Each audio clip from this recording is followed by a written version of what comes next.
তোমার দোয়ায় কি অলৌকিকতা হবে? চলো জেনে নি। তুমি যখন কোনো দোয়া চাও এবং খুব গভীরভাবে চাও, তা অবশ্যই তুমি পাবে। আল্লাহ তোমার কষ্ট কখনো ব্যর্থ যেতে দেবে না। উনি তোমার অন্তরের হাল সম্পর্কে সব জানেন। আর যদি নসিবে উত্তম হয়, তো সেই যেটা তুমি চাও তুমি সেটাই পাবে ইনশাল্লাহ। যিনি তোমার নসিবকে লিখছেন, তিনি সেই নসিবকে মুছিয়ে দিয়ে আবার নতুন করে নসিবও লিখতে পারেন। তিনি এমন সময় জলদি আনবেন যখন তুমি তোমার চোখে নিজের নসিবকে বদলাতে দেখবে। প্রতিটা বাধায় কোনো না কোনো কল্যাণ অবশ্যই থাকে, আর এই কথা শুধুমাত্র আল্লাহই ভালো জানেন। যদি আল্লাহ কোনো জিনিস আমাদের ভাগ্যে দিতে না চাইতেন, তাহলে আল্লাহ আমাদের অন্তরেও দিতেন না। আল্লাহর উপরে ভরসা করো এবং তোমার ঈমানকে মজবুত রাখো। যাদের ঈমান মজবুত হয় তাদের জন্য মজেজা হয়। দোয়ার দিকে আমরা যাই না, আল্লাহই আমাদেরকে দিয়ে দোয়া করান। যদি আল্লাহ অন্তরে কোনো জিনিসের চাওয়া দিয়েছেন আর মুখে সেই জিনিসের জন্য খেয়াল দিয়েছেন, তাহলে বুঝে নিও সেই জিনিস তোমার জন্যই বানিয়েছেন। শুধু তোমাকে সবর, বিশ্বাস, অপেক্ষার মধ্য দিয়ে পরিক্রম করে সেখানে পৌঁছাতে হবে। যদি চাও যে তোমার সকল দোয়া কবুল হয়ে যাক, তাহলে তাহাজ্জুদ পড়তে শুরু করো আর আল্লাহ পাকের সাথে নিজের মনের সব কথা বলতে থাকো। সেই সময় আল্লাহ তাআলা আমাদের অনেক নিকট থাকেন। যখন তুমি মানুষের অস্বীকারে পড়ো, আল্লাহর উপরে বিশ্বাস রাখো, তো তখন মজেজা হয়। তারপর বাধাগুলো অশিলা হয়ে যায় আর ভাগ্যর লেখা বদলে যায়। মানুষের এই কথাগুলোই খেয়াল করো না, যারা তোমাকে হতাশ করে কষ্ট দেয়। বরং নিজের রবের উপরে ভরসা করবে, যে তিনি সব জিনিসকে সম্ভব করতে সক্ষম, কুদরত রাখেন।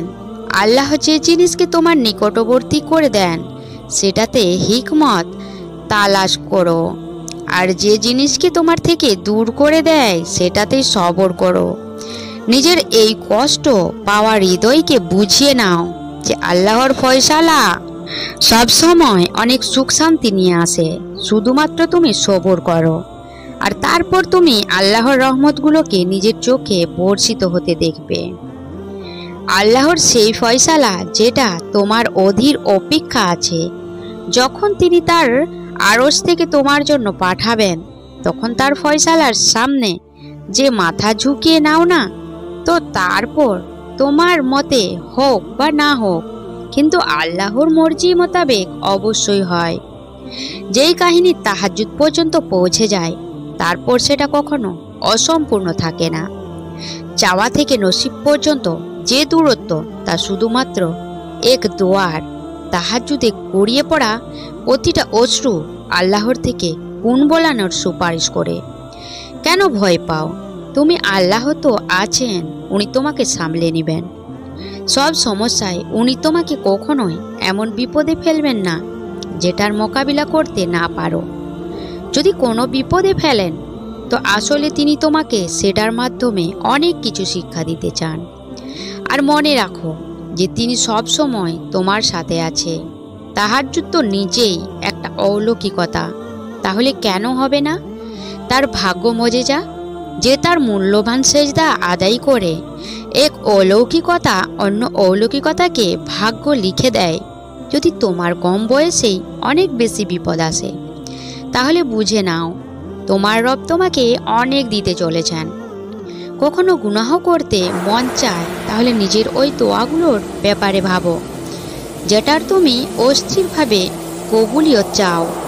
কেননা দোয়ার কবুলিয়তের রাস্তায় সবচেয়ে বড় বাধা হলো গুনাহ। উনি চান যে তুমি তার চাওয়াকে নিজের চাওয়া বানিয়ে নাও,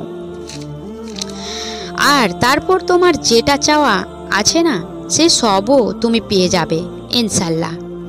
তাহাজ্জুদে সেই প্রহর যখন দুনিয়ার নিঃশব্দ থাকে, সেই সময়েই তো আল্লাহ তার মজিজার দরজা খুলেন। তাহাজ্জুদের প্রথম দুঃখের সেজদায় শেষ দুঃখের সেজদা হয়, কেননা তারপর কোনো দুঃখ কষ্ট তোমাকে বিরক্ত করে না। আল্লাহ হলেন রহমান, উনি রহিম। তিনি প্রতিটা অসম্ভবকে সম্ভব করে তোলেন।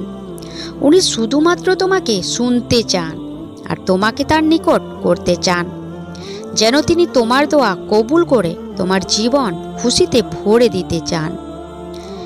যখন আল্লাহ কিছু দিয়ে পরীক্ষা করেন, তো সেটা তোমার আল্লাহর শুকরিয়া আদায় করা আর আল্লাহর শুকরিয়া আদায় করার তরিকা পরীক্ষা করে। আর যখন তিনি কিছু নিয়ে পরীক্ষা করেন, তো তোমার সেই সত্তার উপরে বিশ্বাস আর সবর পরীক্ষা করে। শেষে সব কিছু তোমারই হবে, শুধু তোমাকে আল্লাহকে রাজি করাতে হবে তার নিয়মে। তুমি আজ কষ্টে আছো, তো সবর করো। কাল এই কষ্ট শেষ হয়ে যাবে। কিছুই চিরদিনের জন্য থাকে না, কিছুদিন পরেই শেষ হয়ে যাবে। কিন্তু আল্লাহর উপরে যারা বিশ্বাস দৃঢ় রাখে, সেই বিশ্বাসকে কখনো ভেঙে দিও না।